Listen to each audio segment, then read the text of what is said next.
নমস্কার। খবরটি বর্তমান পেপার থেকে নেওয়া হচ্ছে। যুদ্ধ ও বিচ্ছেদ। ৬-এর দশকের শুরু।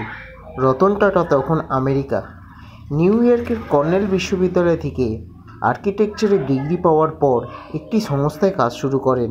শোনা যায় সেখানে এক মার্কিন তরুণী ক্যারোলিন এমন্সের প্রেমে পড়েন তিনি। ক্যারোলিন ছিলেন আমেরিকার বিখ্যাত স্থপতি ফ্রেডারিক আল এমন্সের মেয়ে। কন্যার পরিবারের তরফে রতনকে নিয়ে তেমন কোনো আপত্তি ছিল না। দুজনের বিয়ে হওয়ারও কথা ছিল। এমন সময় অসুস্থ হয়ে পড়েন রতন টাটার ঠাকুমা। অগত্যা সব ছেড়ে দেশে ফিরতে হয় তাকে। বাবা মায়ের বিচ্ছেদ তার শৈশব তিক্ত করে দিয়েছিল, আর সেই সময় সবটা জুড়ে ছিলেন ঠাকুরমা নাভাজাই টাটা। তার কাছেই বেড়ে ওঠা, তাই বড্ড কাছের ছিলেন ঠাকুমা। রতন ভেবেছিলেন তিনি যাকে ভালোবাসেন সেও তার সঙ্গে দেশে ফিরবে, বাকিটা জীবন তার সঙ্গেই কাটাবে।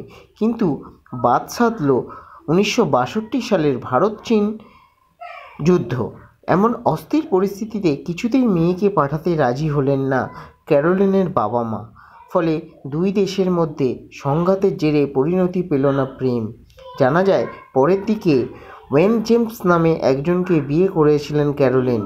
তবে প্রেম, বিচ্ছেদ, বিয়ে ভেঙে যাওয়া কোনো কিছুই দুজনের বন্ধুত্ব নষ্ট করতে পারেনি।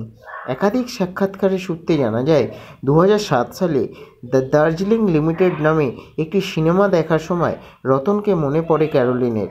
পেরিয়েছে বহু সময়। রতন টাটাও ততদিনে ভারত তথা বিশ্বে এক উল্লেখযোগ্য নাম, আর নিজের মতো করে নিজের দেশে সংসার পেতেছিলেন ক্যারোলিনও। শেষমেশ সব প্রতিবন্ধকতা কাটিয়ে 2008 সালে ইমেল মারফত যোগাযোগ হয় তাদের। সেই সূত্রেই পরের দিকে ভারত সফরে এসেছিলেন ক্যারোলিন। এমনকি 2017 সালে রতন টাটার জন্মদিনেও উদযাপন উপস্থিত ছিলেন তিনি। এইভাবে আমেরিকা গেলে ক্যারোলিনের সঙ্গেও দেখা করতেন রতন। বয়স, প্রেমের সম্পর্কের চাপানুতোর, দেশ সীমানার গণ্ডি পেরিয়েও থেকে যায় এক নিখাদ বন্ধুত্ব। নমস্কার।